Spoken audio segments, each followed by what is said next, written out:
चलिए अब लोकसभा चुनाव 24 में नेताओं के बीच आरोप प्रत्यारोप का दौर जारी है। इस बीच राहुल गांधी ने प्रधानमंत्री नरेंद्र मोदी को बहस की चुनौती दे दी। राहुल ने बहस की चुनौती लखनऊ में दी, लेकिन इस पर सियासत छत्तीसगढ़ में शुरू हो गई है। राहुल गांधी की चुनौती पर डिप्टी सीएम अरुण साव ने कहा कि हम हर विषय पर राहुल गांधी से बहस के लिए तैयार हैं। वो जब जहां कहेंगे हम बहस करने के लिए तैयार हैं, लेकिन राहुल गांधी खुद बहस से भाग जाते हैं। भाजपा ने राहुल गांधी को घेरा तो कांग्रेस भी पलटवार करते नजर आए।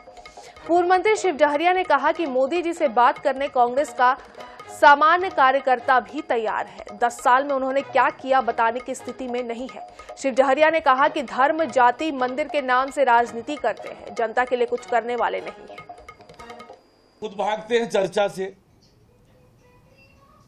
हम एक एक विषय पर चर्चा के लिए तैयार हैं और आज तो कांग्रेस पार्टी न जनता का सामना कर पा रही है। कांग्रेस के राष्ट्रीय अध्यक्ष आए थे, प्रेस से भी बात नहीं किए। डरकर भागने वाले तो ये हैं, ये डरकर भाग रहे हैं। जनता से भी डर रहे हैं, मीडिया से डर रहे हैं और लोगों को डराकर वोट हासिल करना चाह रहे हैं। इनके मंसूबे कामयाब नहीं होंगे। देखिए, मोदी जी से बहस करने के लिए हमारे कांग्रेस का एक सामान्य कार्यकर्ता भी तैयार है, क्योंकि मोदी जी ने 10 साल में क्या किया है वो बताने की स्थिति में नहीं है। उन्होंने 2014 में, 2019 में जो घोषणाएं की थी उनका कहीं कोई पालन हुआ नहीं। वो जाति के नाम में, कभी धर्म के नाम में, कभी मंदिर के नाम में, ये भगवान के धंधा करने वाले लोग हैं और जनता के लिए कुछ करने वाले नहीं हैं।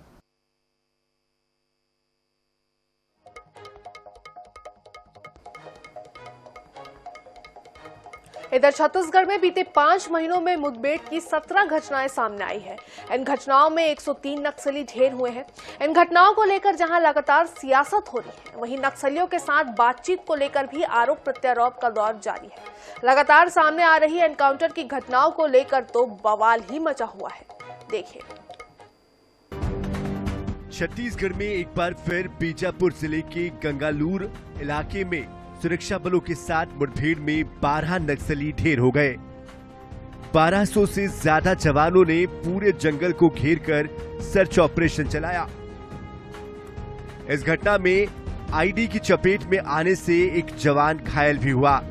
इस तरह बीते 131 दिनों में 17 मुठभेड़ में 2 करोड़ से ज्यादा के इनाम वाले 103 नक्सलियों को मार गिराया गया। उप मुख्यमंत्री विजय शर्मा और अरुण साव इस नक्सलवाद के खिलाफ सरकार की दृढ़ इच्छा शक्ति करार दे रहे हैं। जवानों के शौर्य को सलाम कर रहे हैं। वहीं एक तरफ बातचीत की कोशिश और दूसरी तरफ एनकाउंटर की घटनाओं को लेकर सवाल भी उठ रहे हैं। पूर्व मंत्री शिव डहरिया कहते हैं, बातचीत और एनकाउंटर एक साथ नहीं चल सकता। सरकार को अपनी नीति स्पष्ट करनी चाहिए। देखिए, हमारी इच्छा है बस्तर की शांति बहाली और बातचीत के लिए कोई आगे आए तो बातचीत भी करने के तैयार हैं और नहीं तो सरकार वहां पर विकास लाने के लिए कैंपों की स्थापना करना, ऑपरेशन करना, ये लगातार चलेगा। सरेंडर कर लें, आकर बातचीत कर लें। हम सब, हमारे पास सभी ऑप्शन खुले हैं, पर हमारा उद्देश्य बस्तर की शांति बहाली और बस्तर का विकास ही है। भारतीय जनता पार्टी की 15 साल की रमन सिंह जी की सरकार रही है। नक्सली घटनाएं उस समय चरम सीमा पर थी और हमारी सरकार आने के बाद नक्सली घटनाओं में बहुत कमी आई थी। और अब की सरकार अगर नक्सली घटनाओं के लिए वार्ता की बात करते हैं और दूसरी तरफ नक्सलियों से मुठभेड़ भी हो रहा है, तो दो बातें नहीं चलती। उनको अपनी बातें स्पष्ट करनी चाहिए कि वो चाहते क्या हैं। छत्तीसगढ़ बीते कई दशकों से नक्सलवाद का दंश झेल रहा है। ऐसे में बीते 5 महीनों में लगातार फोर्स को मिल रही सफलता नक्सलवाद के खिलाफ जंग में उत्साहवर्धक तो है ही, लेकिन नक्सलियों के लिए अनुकूल माने जाने वाले समय में उनकी संभावित प्रतिक्रिया से अलर्ट रहने की भी जरूरत है। रायपुर से INS 24/7 के लिए गौरव शर्मा की रिपोर्ट। इधर लोकसभा चुनाव के दौरान संविधान बदलने को लेकर देश भर में बवाल मचा हुआ है, लेकिन अब ऐसा ही बवाल छत्तीसगढ़ चैम्बर ऑफ कॉमर्स में भी नजर आ रहा है। चैम्बर का संविधान बदलने को लेकर दो पैनल आमने सामने आ गए हैं। आखिर क्यों बदला गया चैम्बर का संविधान? किसने किसे दे डाली चुनाव लड़ने की चुनौती? देखिए इस रिपोर्ट में। छत्तीसगढ़ चैम्बर ऑफ कॉमर्स प्रदेश के व्यापारियों की सबसे बड़ी संस्था है। 25,000 सदस्यों वाले चैम्बर में नियम बनाया गया था। अध्यक्ष, महामंत्री और कोषाध्यक्ष पद पर कोई भी व्यक्ति सिर्फ 2 बार ही चुनाव लड़ सकेगा। चैम्बर की वर्तमान कार्यकारिणी ने आम सभा बुलाकर इस नियम को बदल दिया है। अब कोई भी व्यक्ति कितनी बार भी चुनाव लड़ सकता है। इसके साथ ही वित्तीय अधिकारों को लेकर भी संशोधन किए गए हैं, लेकिन चैम्बर की सियासत के पुराने खिलाड़ी श्रीचंद सुंदरानी इसके विरोध में उतर आए हैं। उनका दावा है कि वर्तमान अध्यक्ष अमर पारवानी ने तीसरी बार चुनाव लड़ने के लिए गलत ढंग से संशोधन किया है। आम सभा के लिए सदस्यों को सूचना नहीं दी गई थी और बगैर पर्याप्त संख्या बल के संशोधन कर लिया गया। दूसरी ओर चैम्बर के कार्यकारी अध्यक्ष विक्रम सिंह देव दावा करते हैं चैम्बर के संविधान में संशोधन नियमों के अनुरूप ही किया गया है। अगर इनकी आम सभा बुलाने की नियत होती तो सूचना सारे लोगों को देते और वो बड़े किसी स्थान पे करते, लेकिन इन्होंने नहीं की। आम सभा की सूचना 7 दिन पहले प्रत्येक सदस्य को लिखित रूप से मिल जानी चाहिए, रजिस्टर्ड पोस्ट से जाना चाहिए, स्पीड पोस्ट से जाना चाहिए, वो नहीं। ये बताएं ना दस्तावेज। और इस मामले में अगर श्री पारवानी जी जहां भी खुले मंच पे मेरे से बहस करना चाहे, मैं उनसे बहस करने के तैयार। समाचार पत्रों के माध्यम से मैंने सुना है माननीय सुंदरानी जी ने कुछ आरोप लगाया है, बिल्कुल बेगर है। वो सिर्फ समाचार पत्रों में और मीडिया में सुर्खियों में रहने के कारण इस प्रकार का वो अलग बातें कर रहे हैं। आपको जानकारी, आपके माध्यम से मैं आपको जानकारी दूं, 27 जनवरी को पहला आम सभा हम लोगों ने, दूसरी आम सभा हम लोगों ने बुलाया। उसमें माननीय मुख्यमंत्री जी और प्रदेश के पूरे व्यापारी, कम से कम 1000 से 1500 व्यापारी आए थे। वहां पे हम लोगों ने संशोधन का नियम कानून पारित किया। छत्तीसगढ़ चैम्बर ऑफ कॉमर्स की सियासत में अमर पारवानी और श्रीचंद सुंदरानी 2 सबसे बड़े चेहरे हैं। 3 महीने बाद चैम्बर का चुनाव है। ऐसे में अब दोनों ही चेहरे अपने सियासी हथियारों को धार देने में लगे हैं। ऐसे में सुंदरानी जहां संविधान बदलने को गलत ठहरा रहे हैं, वहीं पारवानी का खेमा श्रीचंद को मैदान में 2-2 हाथ करने भी कह रहा है। ऐसे में यह तय है कि चैम्बर का चुनाव बेहद दिलचस्प होने जा रहा है। रायपुर से INS 24/7 के लिए गौरव शर्मा की रिपोर्ट। तो लोकसभा चुनाव के तीसरे और अंतिम चरण का मतदान खत्म होने के बाद राजधानी में सूरज ढलते ही नशे की महफिल सजना शुरू हो चुकी है। देर रात बड़े बड़े क्लब से लेकर प्राइवेट रिसोर्ट में बड़ी बड़ी पार्टी ऑर्गेनाइज की जा रही है। इन पार्टियों में शराब के साथ गांजा और ड्रग्स के नशे में लोग डूबे हुए मिल रहे हैं। अलग अलग राज्यों से तस्कर राजधानी आकर करोड़ों रुपए का नशे का सामान हर महीने बेच रहे हैं। देखिए। नशे का बोलबाला बढ़ता ही जा रहा है। आज की युवा पीढ़ी को शराब से लेकर गांजा, ड्रग्स और नशीली सिरप जैसे नशे से कोई परहेज नहीं है। नशे की लत के चंगुल में फंसे युवाओं को इससे बाहर निकालना भी जरूरी है। पुलिस निजात अभियान के तहत बढ़ते नशे के कारोबार पर रोक लगाने के लिए कार्रवाई करती है। अभियान चलाकर लगातार नशे का काला कारोबार करने वालों की धर पकड़ की जा रही है। पुलिस ने फरवरी से लेकर मार्च तक 1754 लोगों को पकड़ा है, जिनमें से 370 लोग जेल की सलाखों के पीछे हैं। ऑपरेशन निजात के तहत शहर के विभिन्न थाना क्षेत्रों में लगातार नशे की सप्लाई करने वाले और नशा का सेवन करने वाले ऐसे लोग जो अर्बन डिसऑर्डर पैदा करते हैं, उनके खिलाफ लगातार कार्रवाई जारी है। और हमने विगत 2 महीनों में आबकारी के लगभग इस अभियान के तहत 2360 प्रकरण पंजीबद्ध किए हैं, जिसमें शराब लगभग 5400 लीटर जब्त किया गया है। साथ में इस 2360 प्रकरण में 2360 व्यक्तियों की गिरफ्तारी की गई है और इसमें से 187 व्यक्ति ऐसे हैं जिनको गैर जमानती धाराओं में जेल भेजा गया है। नशे पर नकेल। निजात अभियान के तहत अब तक कार्रवाई 2500 से ज्यादा आरोपी नशे का काला कारोबार करते हुए गिरफ्तार। 5000 लीटर से ज्यादा अवैध शराब जब्त की गई। 700 किलो से ज्यादा गांजा समेत अफीम और ड्रग्स जब्त। राजधानी में नशे का कारोबार रोकने के लिए रायपुर पुलिस द्वारा निजात अभियान चलाया जा रहा है। लगातार इस अभियान के तहत गांजा तस्कर, अफीम तस्कर और ड्रग तस्करों पर कार्रवाई की जा रही है। वहीं लोकल तस्कर की गिरफ्तारी के बाद अब अंतर्राज्यीय तस्कर राजधानी में सक्रिय हो गए हैं। दूसरे राज्यों से राजधानी में नशे की सामग्रियां सप्लाई की जा रही है। पुलिस के लिए भी अंतर्राज्यीय तस्करी रोकना कहीं न कहीं अब एक बड़ी चुनौती बन गया है। कैमरामैन अविनाश चौबे के साथ मोहम्मद सैन, NH 24/7 रायपुर। इधर छत्तीसगढ़ में अब शराब दुकानों के बाहर लगने वाले अवैध चखना सेंटर बंद हो जाएंगे। सरकार ने एक बार फिर अहातों को टेंडर के माध्यम से ठेका पर दे दिया है। इससे सरकार को 100 करोड़ से अधिक की कमाई हो रही है। अहातों के लिए शुक्रवार को टेंडर खोले गए हैं। अहातों का संचालन भी अब जल्द ही शुरू हो जाएगा। सरकार ने शराब नीति में परिवर्तन करते हुए देशी विदेशी शराब दुकानों में अहाता संचालन के लिए नीलामी प्रक्रिया अपनाई है। इसके तहत प्रदेश भर में शराब दुकानों के समीप 457 अहातों के लिए शुक्रवार को टेंडर में सबसे अधिक महंगा अहाता राजधानी रायपुर के गंजपारा स्थित देशी विदेशी शराब दुकान का निकला। गंजपारा स्थित शराब दुकान का अहाता 94 लाख रुपए में बिका है। वहीं बिलासपुर में सबसे अधिक बोली एक अहाता 70 लाख रुपए का निकला है। दुर्ग जिले में भी सबसे महंगा अहाता 44 लाख रुपए में नीलाम हुआ है। राजधानी में दूसरे नंबर पर भाटा गांव का अहाता 74 लाख रुपए में नीलाम हुआ है, जबकि लाभांडी का अहाता 61 लाख रुपए में नीलाम हुआ है। राजधानी में अब शराब दुकानों के पास चलने वाले अवैध चखना सेंटर पूरी तरीके से बंद हो जाएंगे। कल जो है सभी देसी विदेशी शराब दुकानों के बाहर अहातों के लिए आबकारी विभाग ने टेंडर किया है। इससे सरकारी राजस्व में भी काफ़ी इजाफा होगा।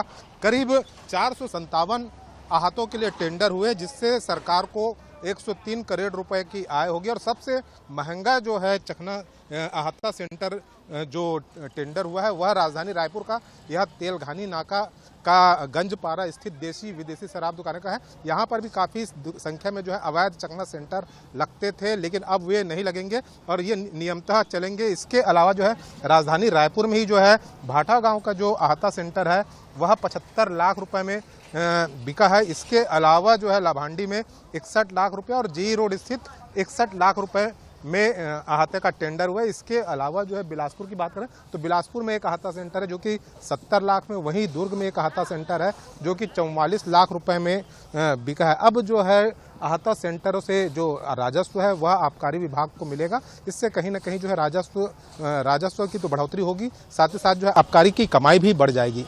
कैमरामैन अरुण साहू के साथ मनोज नायक, NH 24/7 रायपुर। खबरों का सिलसिला जारी रखते हुए चलिए रुक करेंगे बिलासपुर एयरपोर्ट का, जहां बेहतर सुविधा और सुव्यवस्थित संचालन को लेकर हाई कोर्ट में सुनवाई हुई। अलायंस एयर ने कोर्ट को बताया कि बिलासपुर से दिल्ली, कोलकाता, प्रयागराज, जबलपुर के साथ ही रायपुर, अंबिकापुर, रांची के लिए विमान सेवा जल्द ही शुरू की जाएगी। वहीं नाइट लैंडिंग के मामले में राज्य सरकार ने कहा कि केंद्र सरकार को 2 बार पत्र लिखा जा चुका है, लेकिन अब तक कोई जवाब नहीं आया है, जिस पर हाईकोर्ट ने केंद्र सरकार और DGCA से जवाब पेश करने के निर्देश दिए हैं। साथ ही केंद्र को लिखे गए दोनों पत्र भी कोर्ट में पेश करने के निर्देश दिए गए हैं। मामले में अब अगली सुनवाई 19 जून को होगी। और मदर्स डे के मौके पर हम आपको बता रहे हैं एक ऐसी मां के बारे में जिसके 1-2 नहीं बल्कि 3 दर्जन बच्चे हैं। दरअसल गीता के 2 ही बच्चे हैं, लेकिन वो नेत्रहीन विद्यालय में 3 दर्जन बच्चों की इस तरह से देखभाल करती हैं कि बच्चे उन्हें गीता मां कहकर पुकारते हैं। देखिए।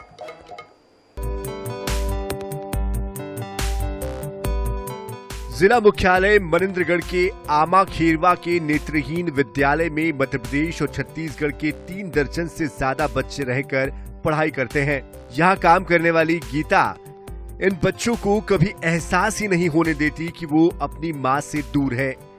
15 सालों से यहाँ पर काम करने वाली गीता रजक 2 बच्चों की माँ है, लेकिन जगत माँ का दर्जा प्राप्त कर नेत्रहीन बच्चों की देखरेख कर रही है। विद्यालय से मिलने वाले पैसे से ही गीता अपने बच्चों का लालन पालन करती है। 10 साल पहले पति की मौत के बाद गीता ने अपने बच्चों को अपने पैरों पर खड़ा किया। गीता का बेटा धोबी का काम करता है, तो बेटी की शादी गीता ने अपने दम पर की है। गीता का ज्यादातर समय नेत्रहीन विद्यालय में ही गुजरता है। विद्यालय के बच्चे गीता को गीता माँ कहकर पुकारते हैं। गीता खुद तो बस 5वीं पास है, लेकिन इन नेत्रहीन बच्चों की पढ़ाई में भी वो सहयोग करती है। गीता को भी इन बच्चों की सेवा करना किसी पुण्य कार्य से कम नहीं लगता। गीता कहती भी है कि वो इन बच्चों को अपने बच्चों जैसा मानकर सेवा करती है। यहाँ 15 साल से काम कर रहे, छोटे छोटे बच्चों को सेवा करना, नहलाना धुलाना, बर बीमार है हॉस्पिटल ले जाना, यहाँ तक कि वो शौचालय नहीं साफ कर पाते हैं तो उसको तक का हम सफा करते हैं। ये बच्चों को माँ बाप नहीं हो, उसका माँ बाप बन के हम हैं। बच्चे को दिक्कत होता ही नहीं है। ये होने से पहले वो लोग फोन कर देंगे, आंटी मैं तबीयत खराब है, को डॉक्टर के पास जाना है, तुरंत आ जाती, घर बगल में है। नेत्रहीन बच्चे हम सोचते ही नहीं हैं, इनको अपने बच्चे समझते हैं। आज हमारे बच्चे रहते तो हम तो नेत्रहीन नहीं समझते, इसलिए हमारे बच्चे हैं।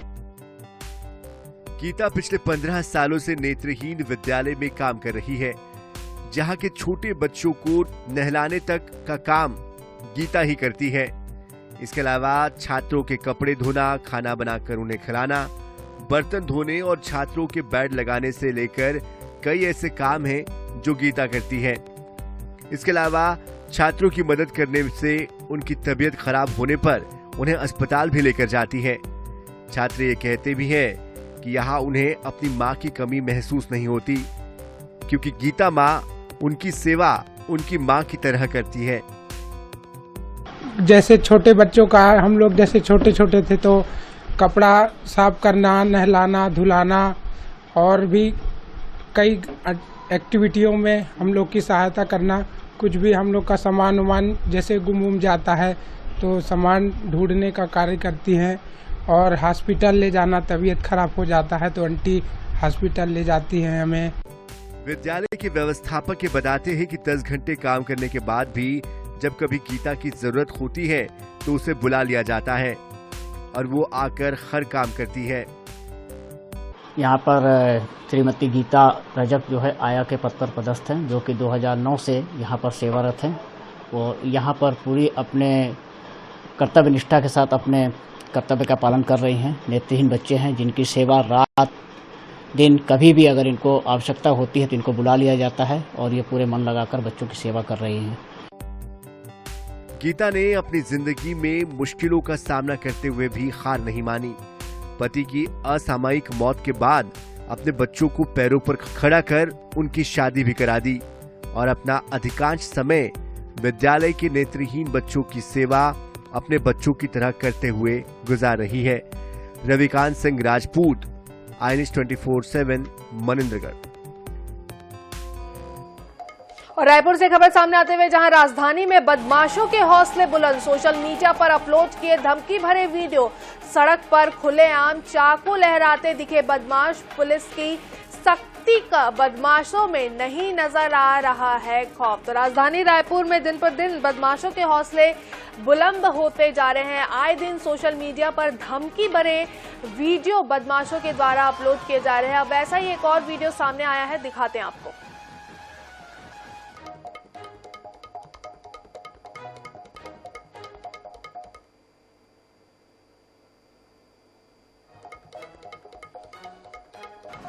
तो खुलेआम चाकू लहराते बदमाश दिख रहे हैं इस वीडियो में, देख सकते हैं। इस वीडियो को सोशल मीडिया पर इन बदमाशों ने पोस्ट किया है। इस वीडियो में साफ तौर पर देखा जा सकता है कि एक बदमाश के हाथ में चाकू है, चाकू लहराते हुए वीडियो बनाता है और उसको सोशल मीडिया पर पोस्ट करता है। ज्यादा जानकारी के लिए हमारे संवाददाता मोहम्मद हसन हमारे साथ जुड़ चुके हैं। हसन, आपसे जानना चाहेंगे, जिस तरीके से दिन पर दिन राजधानी में बदमाशों के हौसले बुलंद नजर आ रहे हैं, लाख कोशिश के बाद भी, लाख समझाइश के बाद भी, पुलिस की लाख कड़ी के बाद भी है, लगातार जो है ये बदमाश इस तरीके के वीडियो बना रहे हैं और सोशल मीडिया पर पोस्ट करते हुए भी नजर आ रहे हैं। देखिए, निश्चित रूप से अपूर्वा, बदमाशों में एक बार फिर सोशल मीडिया को लेकर के जो है वो काफी ज्यादा ट्रेंड बढ़ गया है। इसी का फायदा उठाकर बदमाश जो है सोशल मीडिया पर अपना रौब जमाने के लिए, लोगों को आतंकित करने के लिए जो है सोशल मीडिया पर धमकी भरे वीडियोस जो है वो अपलोड कर रहे हैं।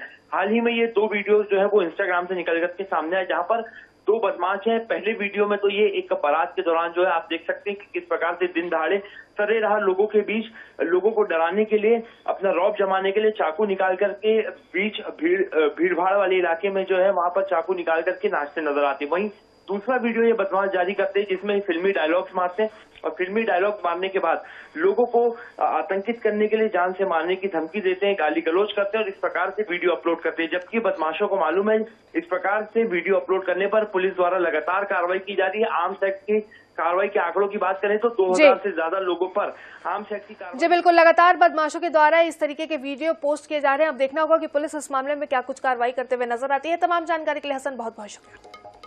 और इसी के साथ इस बुलेटिन में फिलहाल इतना ही, लेकिन खबरों का सिलसिला लगातार जारी रहेगा। आप बने रहिए आई न्यूज के साथ। नमस्कार।